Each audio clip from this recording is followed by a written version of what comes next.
Don't stop.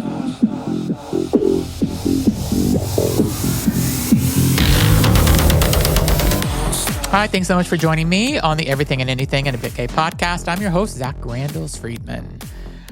I just finished doing my LGBTQ plus news podcast. It's called Listen Up, Girl. If you don't know what that is, it's a podcast that I do. I'm doing about 6 days a week now on average, where I go through LGBTQ plus news headlines and tell a little bit about the story. And I try to do it in less than 10 minutes. So just giving you a snapshot of news. It's all fact-checked. I'm not giving you fake stories. I throw my opinion in there sometimes about things, but it's really important that I think we do that, because sometimes it's hard for me to actually want to do that podcast because of all the negativity that's out there in the world today. I mean, if I wasn't doing that news, I wouldn't even know the amount of bills that have gone into the House and Senate for voting against LGBTQ people.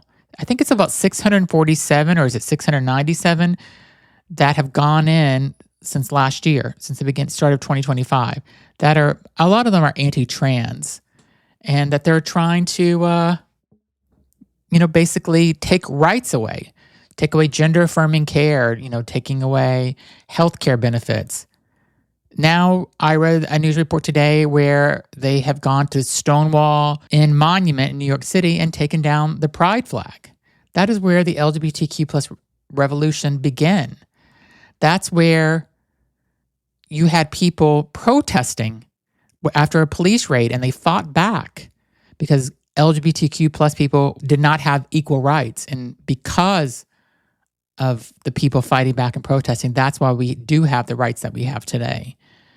And to take down the pride flag there, it just seems like a real punch in the face. But luckily, it's happening in New York, and New Yorkers are not going to let that happen. They're going to do everything they can to make sure that pride flag stays up, because it's back up now. And I think that the government has to really start taking a look at the things that they feel are important. Because taking a pride flag down at a monument that is for the LGBTQ plus community, it just makes zero sense. That's what you're focusing on. You're focusing on taking down a pride flag. Seems like there's so many more things that we could be thinking about and fixing in this world instead of worrying about a pride flag in New York City. I also just, as I read some of this news, it shocks me still how some of these right-wing, and I'm sorry I'm getting political, and I try not to get political on this podcast ever, but once in a while I need to get a little political because that's just the world we live in. But it kills me that these right-wing Christians put all this energy into hating the LGBTQ plus community. It's beyond me why they will support a 34-count convicted felon, but they don't want to let people who love each other just let them love. It's not hurting them. Me loving my husband and being married to my husband does not hurt anyone. No one at all. But somebody that has been convicted of 34 felons, that's hurt some people. There's a whole Epstein file cover-up. More and more information comes out about that. You're talking about how many people survived or didn't survive that entire Epstein scandal. It's beyond me that we're trying to pretend that some of that didn't happen, and we're redacting files still, and it feels like the never-ending case to me. But I'm just glad that I live in a state right now that's liberal and accepting of who I am as an LGBTQ plus person in the community and married to my husband.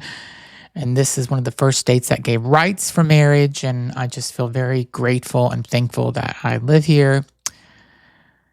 And that's how I'm feeling today. I feel exhausted sometimes from all this anti-LGBTQ plus stuff, but I am going to keep doing the news because I think it's important that we all stay informed and we can all know what's happening in our community. So if you haven't subscribed to that podcast, please do. But let's get into my guest today, because somehow he popped up on my feed on Instagram, and I looked at his post, and he is a fellow podcaster. And I just was looking at his content, and I just like he had on his Instagram account, and I liked it. It resonated with me. It's topics that I talk about. He's married. Him and his husband have an open relationship. I wanted to talk about that. And he just started his own podcast, and I'm into it. I'm into what he's doing. He's doing in-person interviews at the moment only. He's got his shit together. He's a good-looking guy. His husband's a good-looking guy. They just did a podcast, the two of them together that he released, and talking about the relationship, but he's very authentic. That's what I like about him. There's just a good vibe and an energy. His name is Aidan.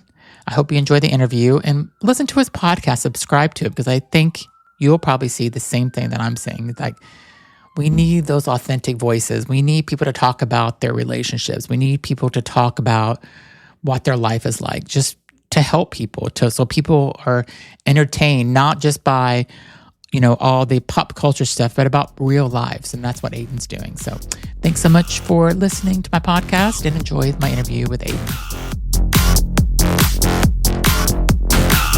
Thanks for joining me on the Everything and Anything and a Bit Gay podcast. I'm your host, Zach Randall-Friedman.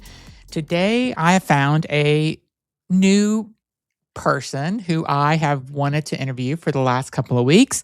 He came across my Instagram feed, and I took a look at his profile, and he's got a brand new podcast, and I love promoting people that want to do podcasts. So welcome to the show, Aidan. Thank you so much for having me. It's a pleasure to be here.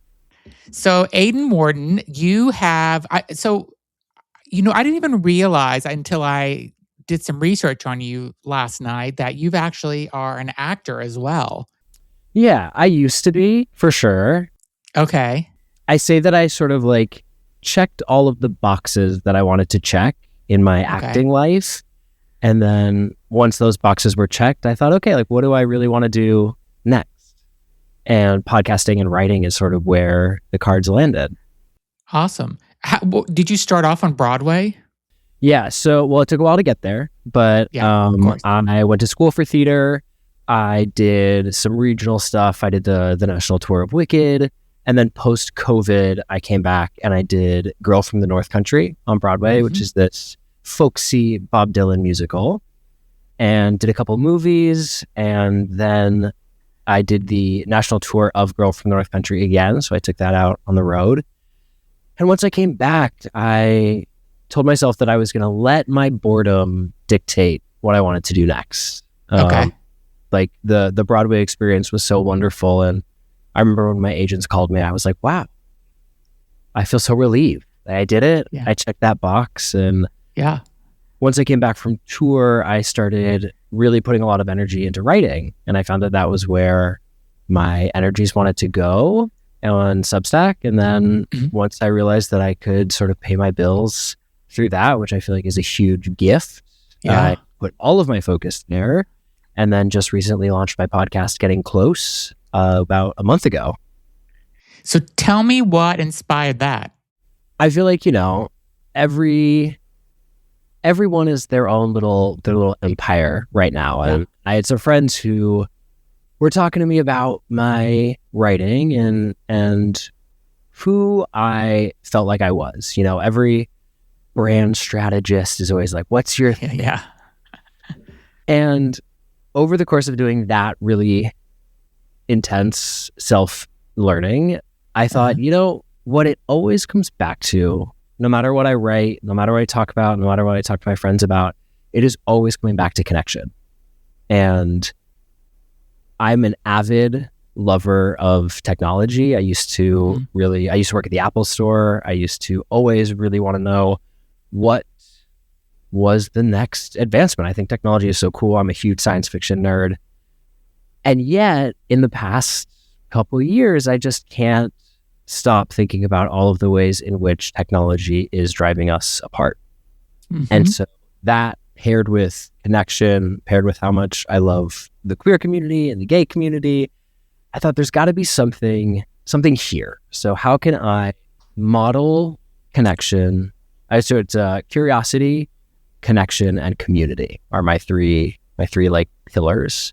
Okay. I just wanted to bring really fascinating people on the show to then give actionable ways for the listeners to have more connection in their lives by improving all of their relationships. Not just, I think we really often focus just on romantic relationships to the exclusion of friendship and acquaintances and broader community and how we fit into society.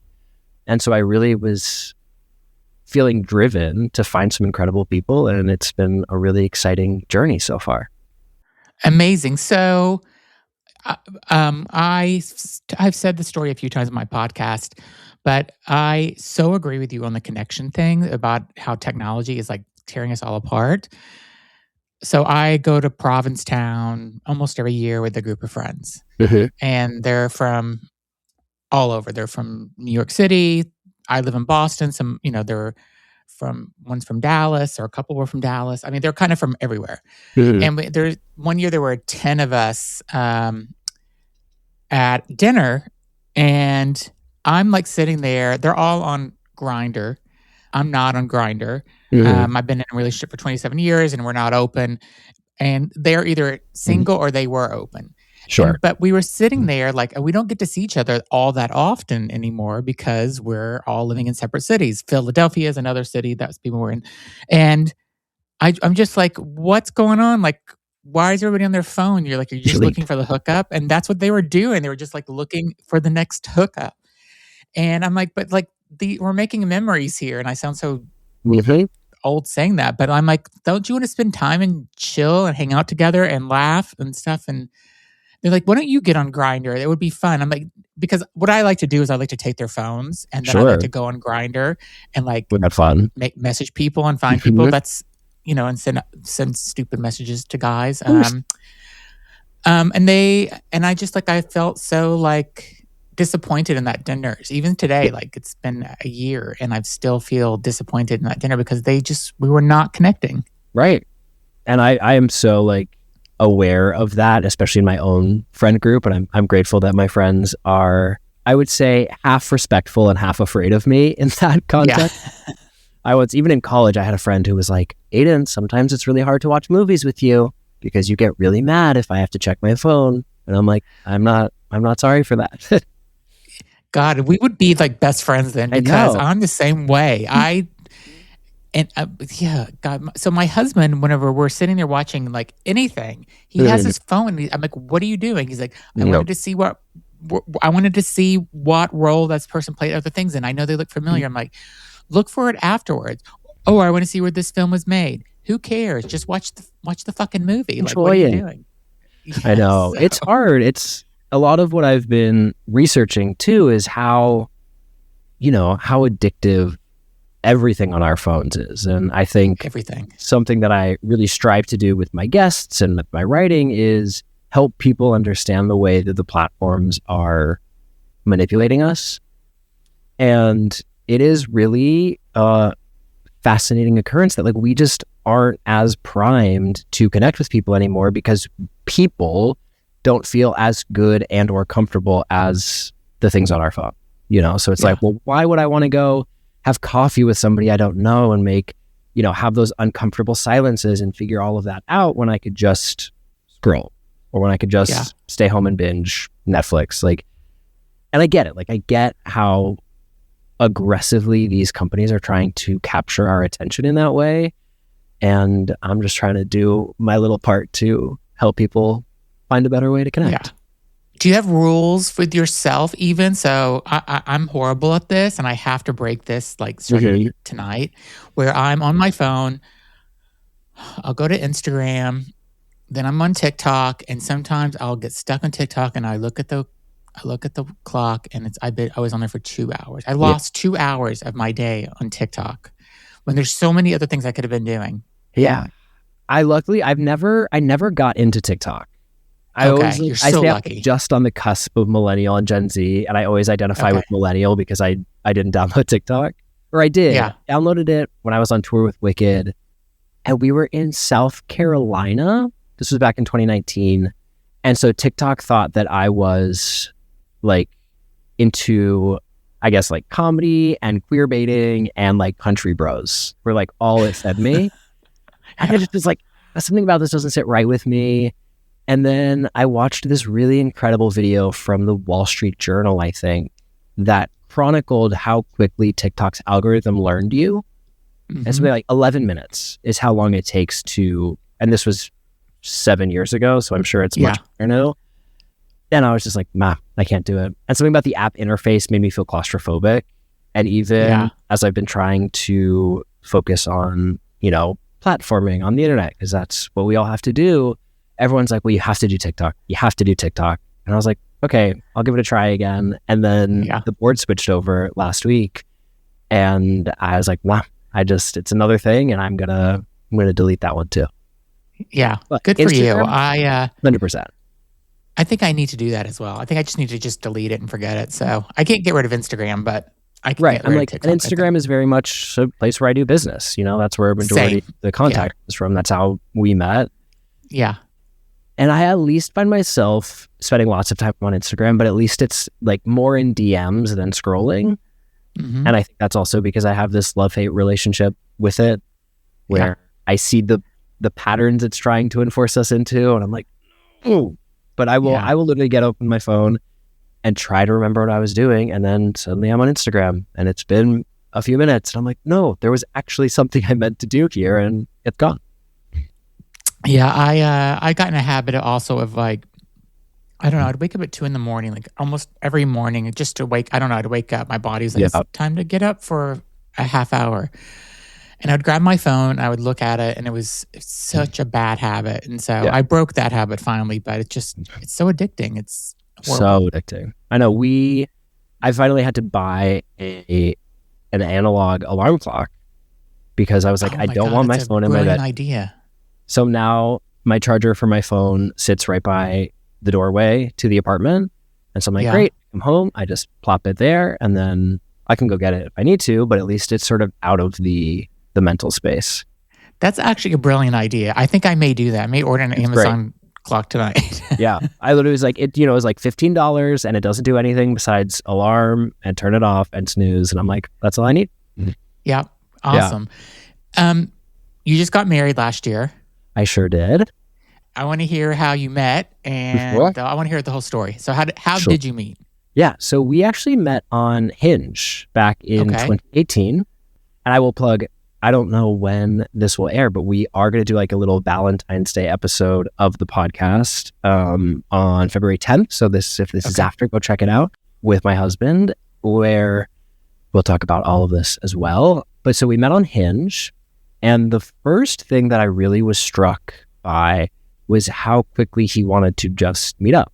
We exchanged a couple messages. He had a picture with one of my friend's girlfriends. And I was like, oh, okay, here's a connection.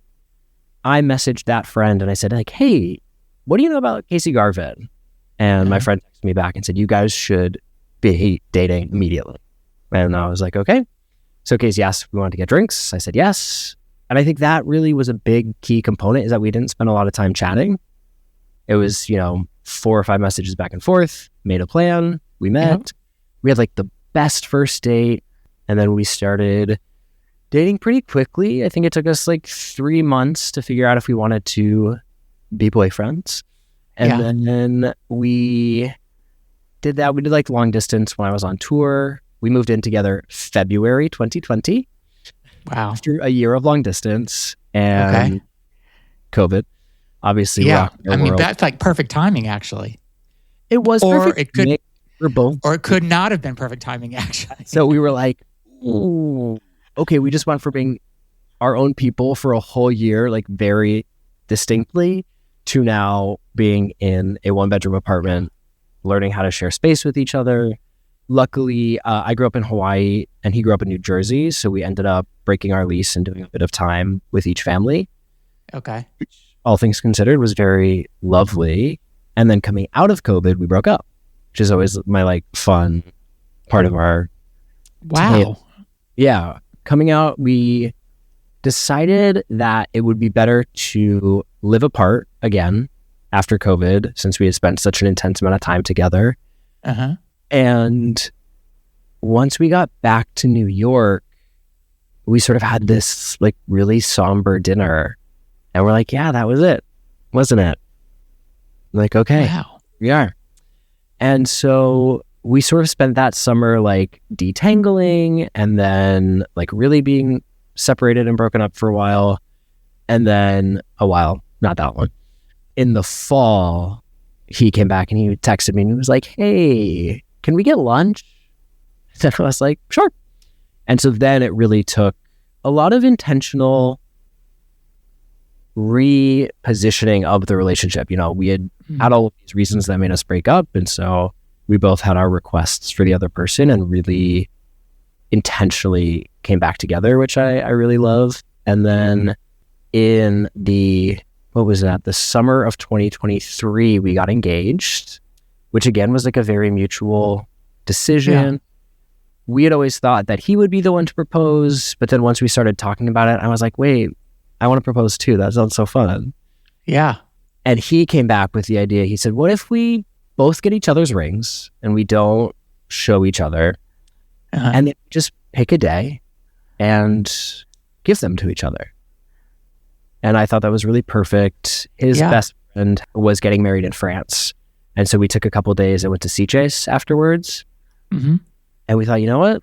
Let's do it in Sitges. So we just woke up one morning and we were like, okay, this is it. And we like went out on the balcony with our coffee and exchanged the rings and had like a lovely little day to ourselves before we made all the calls. And I'm like, okay, that's engagement.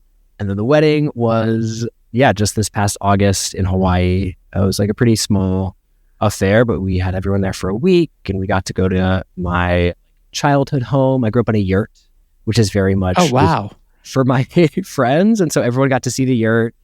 And we got married like on my neighbor's lawn over the ocean and had dinner at my dad's house. And it was Sounds amazing. Yeah, it was just like so special. And everyone had a part to play. Like my sister cooked and my family helped set up and his family helped set up. And so it just became this really wonderful sort of community event that was just so special. And then we had another celebration here in New York with all of our New York people. That's amazing. Yeah, it was great. It's like you were meant to be together, especially, I mean, COVID was a test for anyone, right? I mean, living together and especially moving in a month before it starts. And then after a year of long distance, I was like, this is crazy. You went from like totally opposite ends of the spectrum. Yeah. And then you broke up and then I don't know, you were meant to be together. That's great. And it's funny because so much of what we had to figure out, especially at the beginning, is that we just sort of kept feeling like something wasn't actually meant to be, right? Mm-hmm. We kept being like, we feel good, but there are just like a few sort of rough edges that don't like fit together perfectly. And I think what I love that Casey has taught me is that we had both come out of really intense, passionate relationships beforehand. Mm-hmm. And so what we were realizing with each other is that we had this sense of comfort and we were really good partners and really good teammates. And we sort of mistook that for not being right for each other. And now that we've been together for almost 8 years, which is now 27. But I'm like, oh, like that's what we were feeling. We were actually feeling this like really deep-seated rightness with each other. We just didn't know what to call it yet. And we'll be right back. Okay, and now back to the show. I went through your Instagram channel and I kind of mentioned a lot of my friends are in open relationships, and you guys had that discussion. So talk to me about like how that came up, because I'm always interested to know. So my story is that we were, 27 years is like so long, and it's not always been unicorns and rainbows and balloons for 27 years. I mean, there's rarely is. Yeah, and so.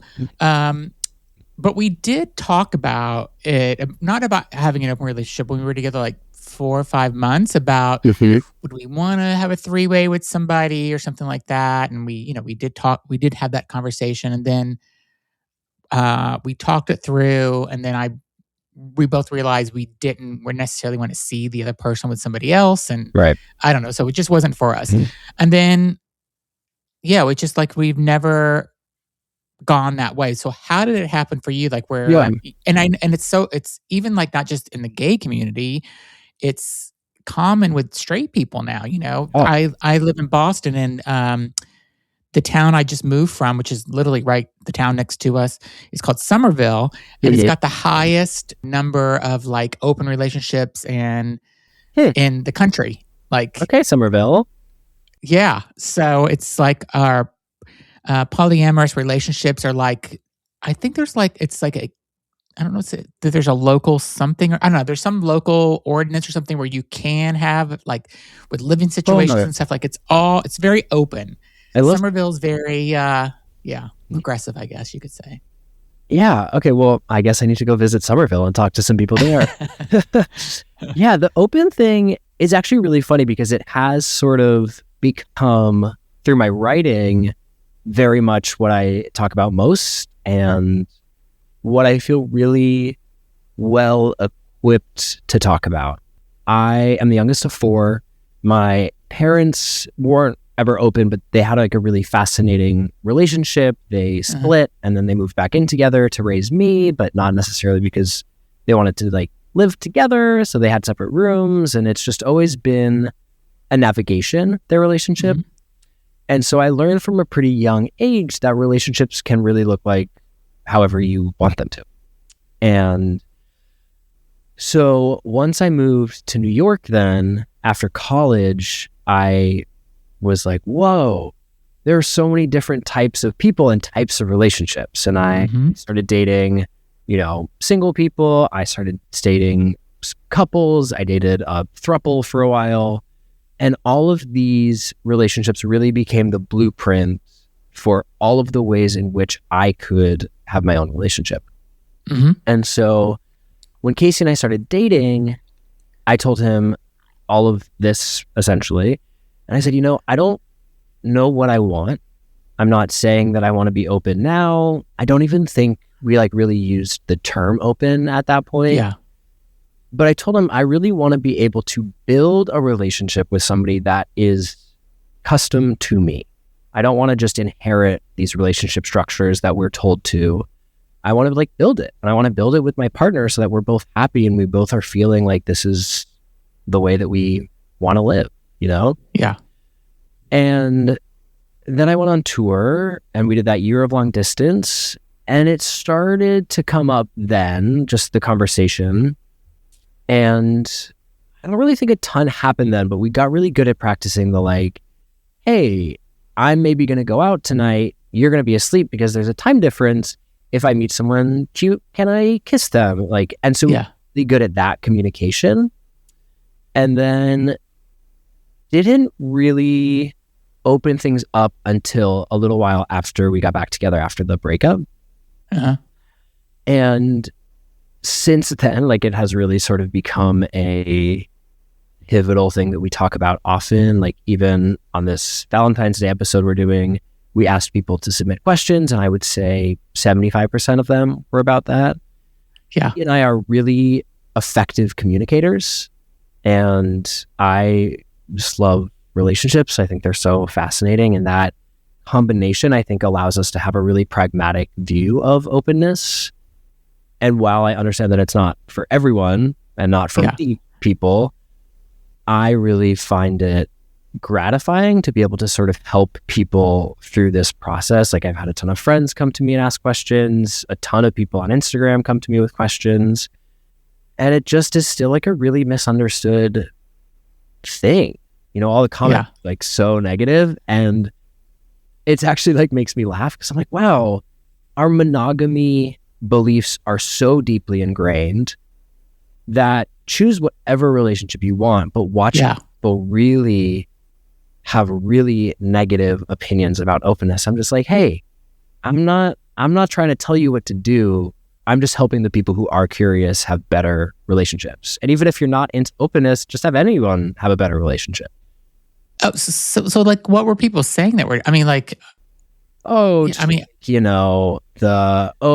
in open relationships can't commit, or so much of the conversation around openness is what to do with jealousy and what to do when you're feeling left out. And I personally think that jealousy is a incredible teacher, because jealousy covers up whatever you're feeling underneath that. And so when we started being open, we actually got to have conversations about all of the things that were underneath the jealousy that we never would have talked about otherwise. And it made us really well equipped to say, hey, I'm feeling jealous. If I look under that, I'm feeling insecure about the relationship, and I need a little bit more affection, and I need a bit more love, or I'm feeling left out and I need, to feel a bit more included. Mm-hmm. And all of these in ways that we just wouldn't have talked about otherwise. And so comments online are like, why would I want my partner to feel jealous? Why would I want my partner to feel left out? And, I'm not saying that open relationships are easy. They're very complex and they require so much communication, but they're what worked for me, what worked for him, and what worked for some people. And I do believe that even just having these conversations helps anyone of whatever relationship structure more intentional relationships, which is my goal. Yeah. My view on open relationships is if it works for you, great. Right. But I think I had good friends that were together for 6 years. Mm-hmm. They got engaged. They were going to get married. We all went to Provincetown. They said that they have opened up their relationship. They ended up hooking up with some of my friends that I brought. One of them did, or both of them did, I guess separately. Mm-hmm. And one of them told me, on the trip, I'm pissed off at your friend for hooking up with my fiance. I'm like, you're in an open relationship. Right. Like he told you.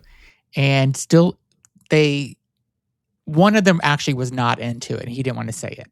Sure. And the other one was. So that's why it didn't work out. And they ended up breaking up and it's over. So. Right. And then a lot of other shit came out after that about You're like, and it was more than that, maybe. Yeah, it was probably more than. Well, and that's the thing, that always, again, and as I've been doing more research about this and talking to more people about this, that really is the part that comes up, right? Is that if a relationship ends that was open, most of the time the openness is blamed for that. Yeah. When what I have found with the people I have talked to and the writing I've done and the research I've done is that actually a lot of times those issues were already there in the first place, may have been illuminated by openness, but the actual cause wasn't related to the openness. Sometimes, of course, you can realize you're like, oh, I've been with someone for 6 years and now I'm seeing other people, and that can make me realize that certain things aren't right about this relationship. Yeah. But again, I don't think that is, if that relationship was meant to end, that doesn't mean the relationship failed. As a culture, we only are able to qualify relationships by the length of time because that's the only measurement that we have. But just because a relationship was short doesn't mean it was failed. Just because a relationship was long doesn't mean it was successful. And so what I have really had to do, especially recently, is really unpack everything that I believe about relationships and just see, is it terrible if this thing happens, or is it great, or is it, and just really dissect all of the parts about relationships to see what's underneath it all. And how do you, so I've done I've done a series on my podcast where I'm doing a series. I've interviewed a few people. I'm doing people in Boston, focusing on them. Because I think the gay community, so I lived in New York for 17 years. I grew up in Miami, so I'm not from Boston originally. And I don't think people here are super friendly in Boston. And living in New York for so long, I felt like people are so much more friendlier. Yeah. And I feel like I talk about this a lot on my podcast recently because I'm talking to these people that live in Boston, and some of them are gay. And I'm like, why are the gays so unfriendly here?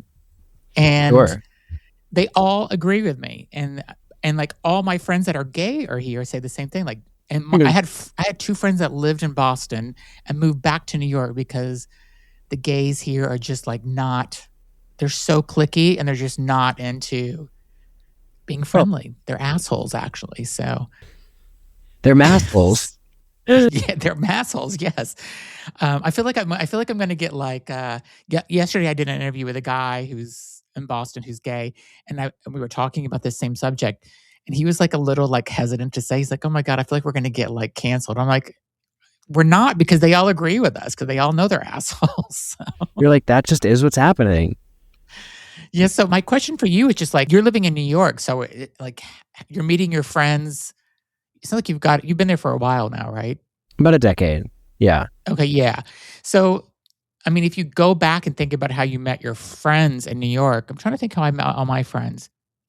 I guess I just met one and then it just started growing. And then, but like if I was in New York tonight, I could go to any bar, almost any gay bar, and just walk in and say, "Hey, you want to do a shot to somebody who I think's kind of cute?" And they'll say yes. And I've done this a million times, and you walk out and you have their number, their Instagram, you're hanging out next weekend, and it doesn't happen here. Here it is just, they're so closeted. They're just like so closed. Sure. Not closeted, closed. Yeah, I'm like, I haven't really spent a ton of time in Boston. And it is true, though, that like each city has its own unique flavor.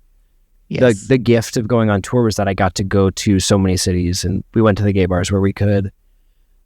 I'm like trying to think back to how I ended up making friends and my network.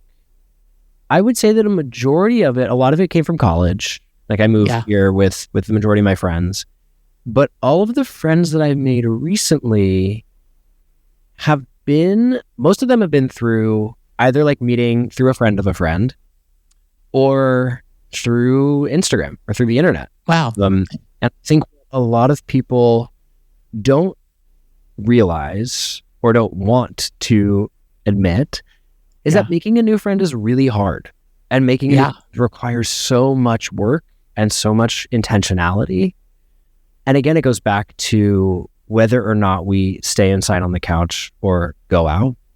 Yeah. And this past fall, I made a bet with myself, a challenge. I was like, I'm not going to turn down a single social event. And I'm just going to say yes to everything. It was. And you did? I did. Okay. It was a bit much, but it was before the podcast, so I had much more time. Yeah. And I'm pretty regimented about my friends. I think friendship is really, really important. Same. And I think it's disappearing. I remember these reels that were circulating a while ago that were in praise of the easy friend. The friend doesn't matter if you don't talk to them. Like you can go months without talking to each other and you're still best friends. And while I have a few of those and there is merit in some of that, I just kept thinking, but that isn't actually always what friendship is about. Friendship takes work, especially new friendships. And so for sure. Yeah, I'll go to that coffee. I will do that like follow-up text. I always do a follow-up text no matter what. I think people really appreciate it. Yeah. And I think I've learned recently too, just ask people. I'm really... Can I ask how old you are? I am 30.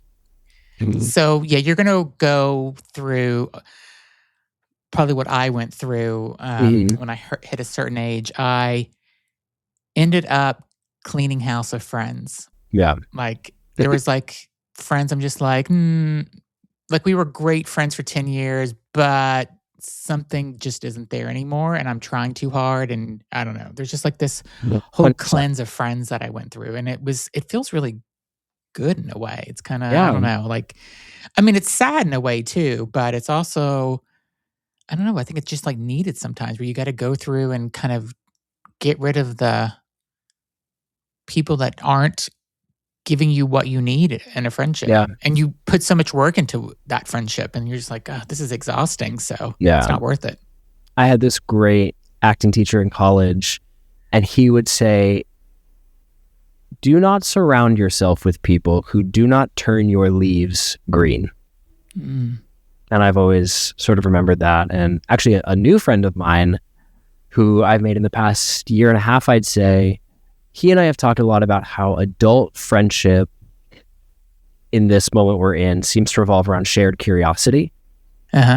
And I think that is such a good phrase because I'm like, like some of my friends from college who are still doing theater or who are in that realm, we don't have the same interests. We don't have the same shared curiosity, and that is okay. And maybe we will down the line, but I'm really trying to surround myself too, especially with this new career path that I'm on, with people who are curious about the same things that I'm curious about. Yeah. And we'll be right back. Okay, now back to the show. I want to talk a little more about your podcast. Yeah. Because I'm so fascinated by it. I want to know, how are you picking your guests, or how are you finding your guests? Because at the beginning of a podcast, I mean, your podcast seems to have a target, where mine was, I want to talk about anything that I want to talk about that I find interesting.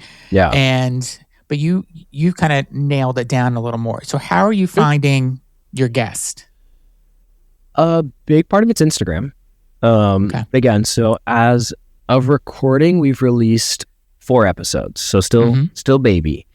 And I knew for the first lineup that I wanted people I really trusted and respected and felt comfortable enough with to fail and play.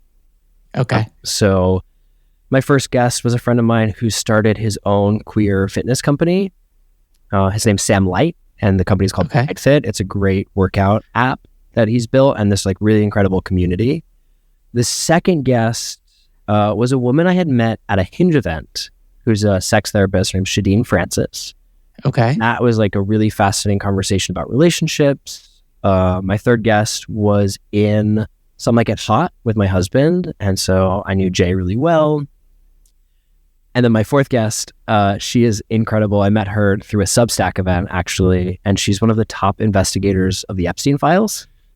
I watched some of that, yeah. And she's so cool. And I think right now, all of it to me feels still really in the vein of connection. Yeah. I think over time, it'll condense and coalesce into something a little more concrete. Mm-hmm. But even still, it's like, connection to community through fitness, connection through relationships, connection through showing up authentically, and then connection through this online community that this woman has built through Substack. So those all felt really clear to me. Yeah. And then I'm doing one with my husband, and then there's a couple other fascinating ones lined up for February. And then my producer and I are going to sit down and go, okay, now that we've done sort of chapter 1, shall we? Where do we want to go for chapter 2?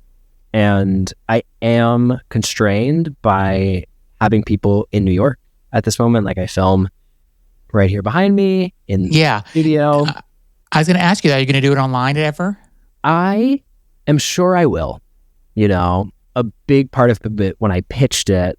So my little team is my producer and my literary agent. So they're they're besties. They're Mike and Kate. They're incredible. Okay. And in the beginning, when we were brainstorming, I was like, it has to be in person. That feels very important to me.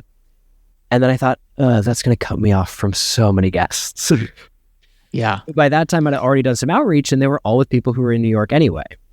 And so it just like really feels lovely to actually be able to talk to someone in person.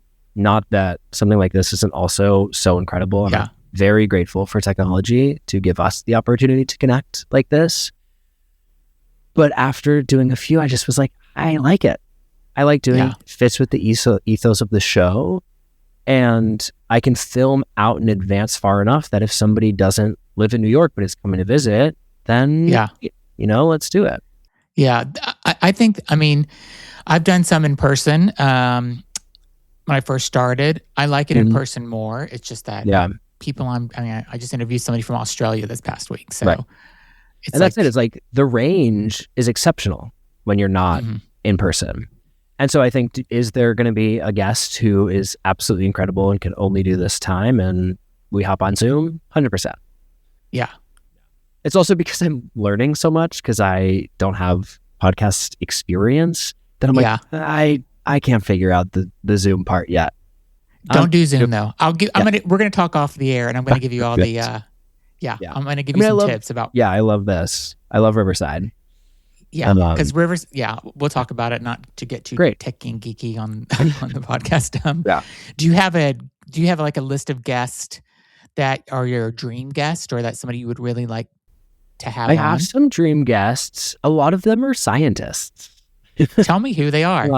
Like there's this woman named Anna Lembke, who she is a researcher and professor at Stanford. She wrote the book called Dopamine Nation. Okay. And she's absolutely incredible. All of her work is about addiction and technology. And I think everything that she says is fascinating. Johann Hari, who wrote the book Stolen Focus, he's a journalist. That book is actually fascinating because part of the framing structure that he uses is he went to P-Town for 3 months with no phone and no computer that could connect to the internet, and then wrote about what happened. Wow. Mm-hmm.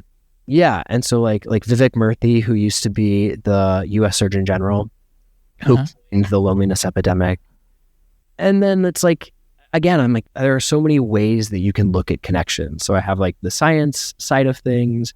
I have some like really dear celebrity friends who like model connection in their everyday lives who have agreed to be on the show that I'll bring in a little later. And yeah, like cultural forces of connection, you know, advocates and politicians. And I was saying my benchmark, so if she hears this, who knows, is that I would love to have like Sarah McBride on to talk about the midterms. And then hopefully by 2032, oh, that's so far, like the Democratic nominee. You know, I want to get yeah. Well, I want to really help people. And there's a podcast called Diary of a CEO. I love that one. I love him. Yes, I want to be the gay Stephen Bartlett. Yeah, he's great. I'm kind of a sciencey nerd also, where I like the kind of all that. There was a woman that, Mayim's Breakdown podcast? No. Mayim Beyond. So Blossom, okay. She's a podcast. It's amazing. Look it up. It's called Breakdown. Yeah. Her and a guy named Sean Ryan, who's a popular podcaster.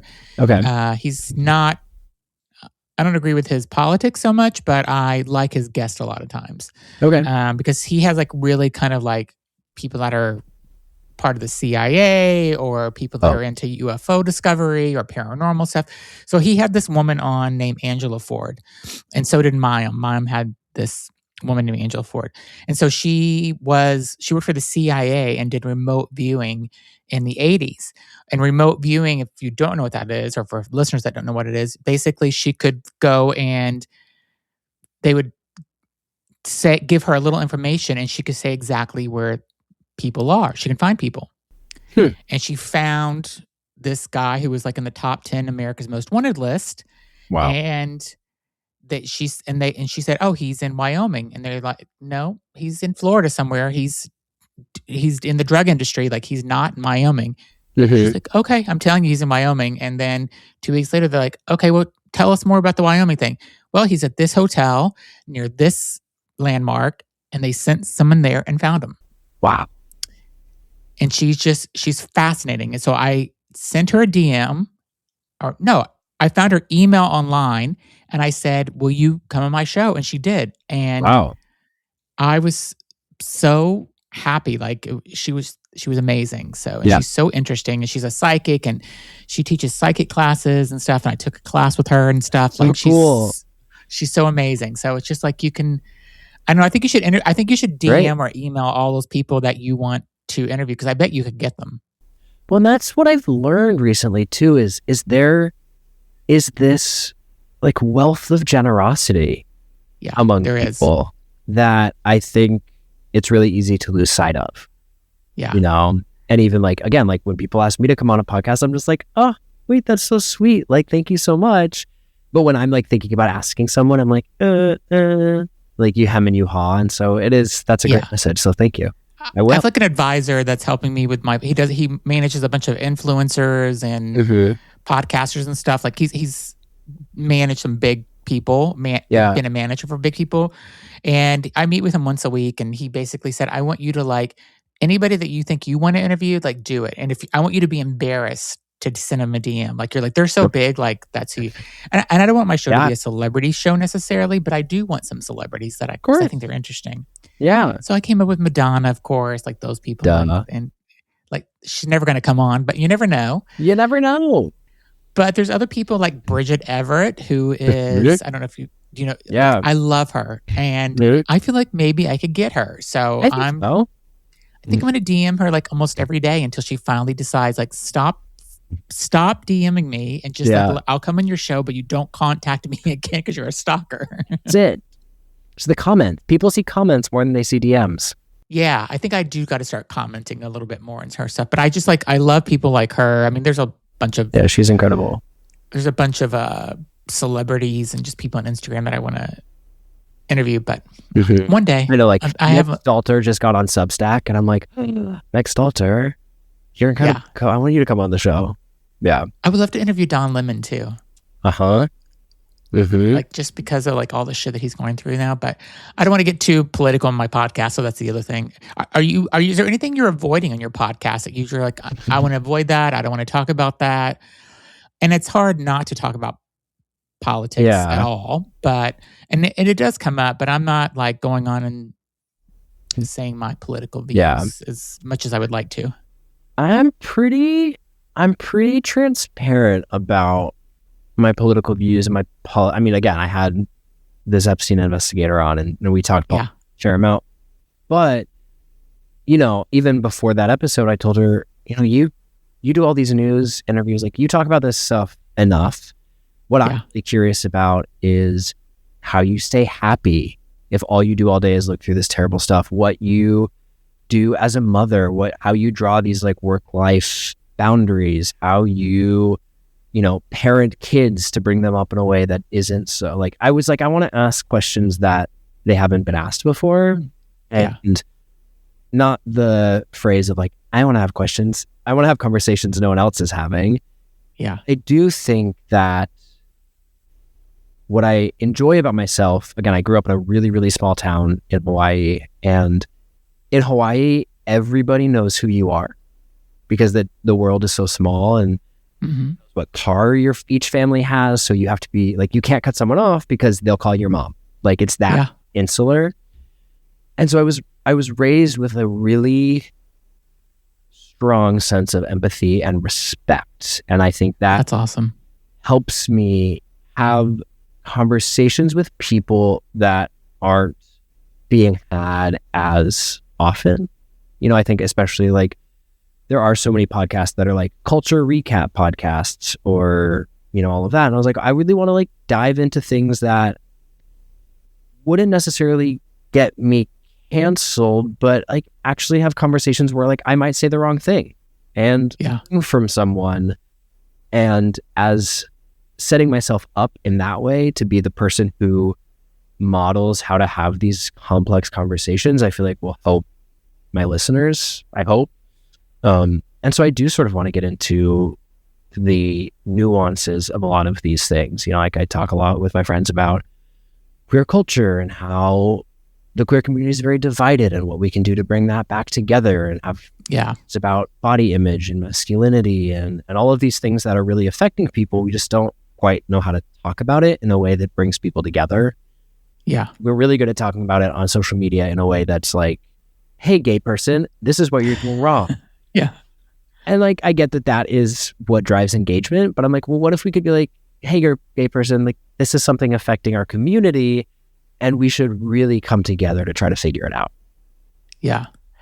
I love the name of your podcast, and just that you're trying to bring people together and stuff. And, you know, there's a lot, like, especially in today's world, like a lot of people maybe don't feel heard, or they're not feeling connected, or I don't know, they're just not feeling celebrated maybe in a way, so, or misunderstood. Like, what would you kind of tell those type of people that are having those issues where they're not feeling connection anymore, or they're not feeling celebrated on things that they're doing, because maybe they don't feel like they're doing anything amazing, but most likely everybody does something amazing. So what would your message be for them? The first thing is that they are not alone, that everybody is dealing with so much right now, and such great amounts of loneliness and great amounts of anxiety, and we're all spending way more time alone. And so the first thing I would say is that that's like completely normal. I think everybody right now, no matter who they are, no matter where they are, is struggling with some form of this disconnection. Yeah. And the second, like the tagline for the show is, when connection feels far away, we start by getting close. And that's why I wanted to call the show that, is because it's not as big of a hurdle to start feeling better as you think. It's not, I need to make a new friend by tomorrow to feel better about myself. You can just send a text message to someone. You could make a phone call. You could leave a kind comment on someone's picture. Like, I think we get so overwhelmed by feelings of loneliness, and like this happens to me too. But when we really break it down, like, it is just these small actions that we get to take as frequently as we want to, that just bring us a little bit closer to the people that we want to. And it doesn't have to be, we get so caught up in relationship thinking about a romantic partner, but then we lose sight of friends and coworkers and acquaintances and community and, friends with benefits and like all of the other incredible, rich, juicy relationships that can actually make us feel so much more validated and such a nice, deep sense of belonging. Yeah. Awesome. You have an old soul. I do. I love it to my parents and my siblings. We're all 5 years apart. So it's me 5 years above my sister, and then my brother, and then my sister. And my dad he just turned 80 last year. So I got a amazing family. Yeah. You're just like I think I'm going to predict your podcast is going to be very, very successful, just because I feel a good vibe and a good energy, and I'm rarely wrong about these things. So I think you're going to have a lot of success in it. Well, thank you so much. Just make sure though that you kind of like you have a Substack called Gay Buffet, and I'm going to subscribe to that actually after we end this interview, and everybody else should too. And I will put the link to it in the description of this video or podcast, and also to your new podcast called Getting Close. And so everybody should go and listen to it and subscribe to it and all that good stuff. So I'll put all the links in the show notes and everything. But I think the one thing that I want to make sure that you do is that you deliver all this incredible content right now on Substack, and now you're doing it, through a podcast, and just you're going to impact so many people in such a great way.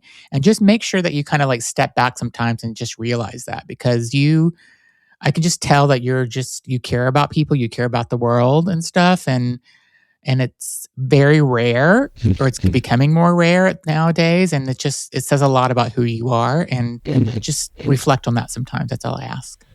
Thank you. That is like really, I'm getting emotional. It's been a long day. No, I'm getting emotional because that really meant something meaningful to me. I think I didn't realize how hard it would be when I started. And so anytime I get a nice comment, I in my office, I print them out and put them on the wall. Yeah. So I really do appreciate you saying that.